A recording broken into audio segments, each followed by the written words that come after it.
disesuaikanlah dengan prinsip keadilan.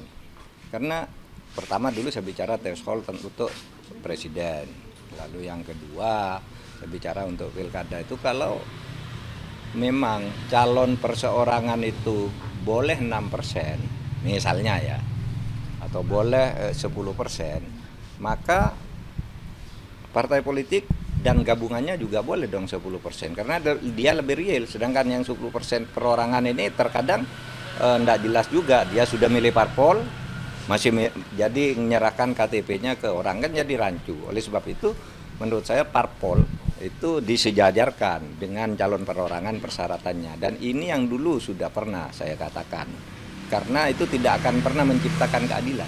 Oleh sebab itu saya kira ini keputusan yang bagus dan KPU harus segera melaksanakan ini, dan ini terjadi di lebih dari 36 pilkada yang juga akan menghadapi masalah yang sama dengan Jakarta, akan dihadapkan dengan kotak kosong atau dengan calon boneka. Nah, dengan adanya ini akan menjadi lebih adil dan lebih baik, sehingga masyarakat yang di daerah itu supaya tenang, masih ada waktu 9 hari lagi ya untuk menyiapkan segala sesuatunya. Dan supaya diingat bahwa putusan Mahkamah Konstitusi itu berlaku sejak Palu diketok. Tadi jam berapa tuh? 9:51 gitu ya, sejak itu juga itu harus dilakukan. Berarti untuk pilkada tahun ini Pak, 2020. Oh iya, tahun ini kan sudah dijemput bahwa pemilu yang terakhir sekian kan, pemilu sebelumnya tuh kan ini pemilu yang sekarang. Di dalam arti undang-undang pemilu yang sekarang ini. Oleh sebab itu harus dilaksanakan dengan sebaik-baiknya. Artinya Pak Mahfud melihat dengan adanya putusan MK tadi pagi ini adalah peluang untuk meminimalisir kota kosong yang dari kemarin sudah dibahas sama masyarakat, begitu Pak? Iya, peluang untuk meminimalisir ketidakadilan dan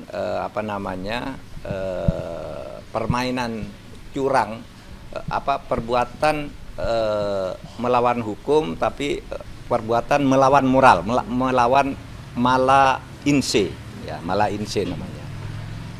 Jadi ya sekarang saya kira KPU udah tahu, semuanya udah dengar, dan menurut saya tidak boleh ada alasan saya belum mendapat putusan MK. Putusan MK itu langsung diberikan begitu Palu diketok, langsung diserahkan hari itu juga. Nggak bisa beralasan, wow saya belum nerima apa putusannya, tadi udah disuruh bawa pulang.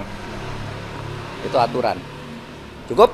Ada putusan lain Pak, nomor 70 yang diduga terkait dengan syarat usia. Ya Pak, sejak penetapan usia cagup 30%, 30 umur. 30 tahun sejak penetapan Pak. Ya itu berlaku juga, tentu saja berlaku juga.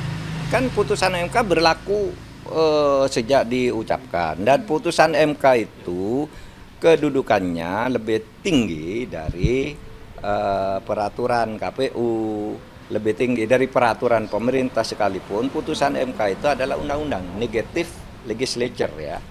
Jadi dia langsung berlaku gitu. Kalau ada peraturan di bawahnya yang bertentangan dengan itu langsung berlaku gitu. Tidak ada perdebatan tentang itu. Walaupun sebelumnya sudah diputus oleh MA usia 30 tahun. MA itu kan memutus KPU.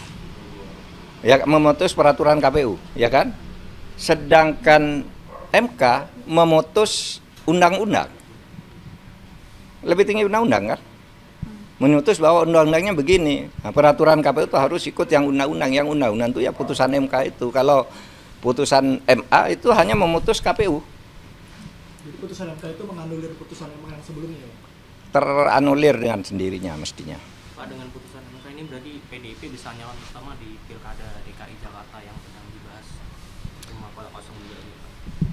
Ya bukan hanya PDIP, saya bukan anggota PDIP jadi saya tidak tahu. Tetapi itu berlaku bagi semuanya, bukan hanya PDIP. Semua partai yang sekarang sudah terlanjur bergabung pun, di KIM misalnya, KIM Plus itu, loh saya kalau tidak bergabung dapat sendiri nih, bisa. Ini kan belum pendaftaran, ya. Itu kan belum pendaftaran. Jadi masih ada kemungkinan 12 partai yang kemarin bergabung itu keluar dari...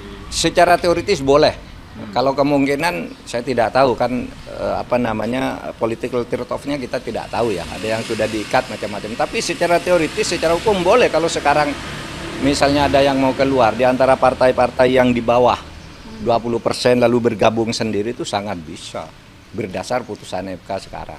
Pak Mahfud ini Kan belum daftar juga kan mereka. Ini kan baru kontrak politik. Pendaftarannya nanti tanggal 27. Jadi sebelum tanggal 27 tuh bisa membubarkan diri dan membuat koalisi baru. Ya apa namanya? Disesuaikanlah dengan prinsip keadilan. Karena pertama dulu saya bicara threshold untuk presiden.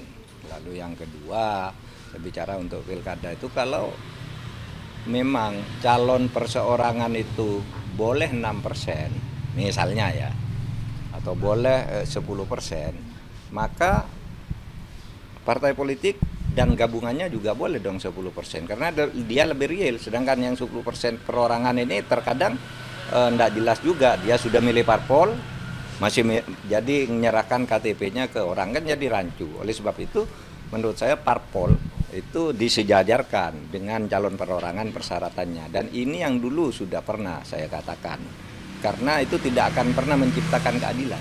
Oleh sebab itu saya kira ini keputusan yang bagus dan KPU harus segera melaksanakan ini, dan ini terjadi di lebih dari 36 pilkada yang juga akan menghadapi masalah yang sama dengan Jakarta, akan dihadapkan dengan kotak kosong atau dengan calon boneka. Nah, dengan adanya ini akan menjadi lebih adil dan lebih baik, sehingga masyarakat yang di daerah itu supaya tenang, masih ada waktu 9 hari lagi ya untuk menyiapkan segala sesuatunya. Dan supaya diingat bahwa putusan Mahkamah Konstitusi itu berlaku sejak Palu diketok. Tadi jam berapa tuh? 9:51 gitu ya, sejak itu juga itu harus dilakukan. berarti untuk pilkada tahun ini itu Pak, bukan 2020. Oh iya, tahun ini kan sudah disebut bahwa pemilu yang terakhir sekian kan, pemilu sebelumnya tuh kan ini pemilu yang sekarang, di dalam arti undang-undang pemilu yang sekarang ini. Oleh sebab itu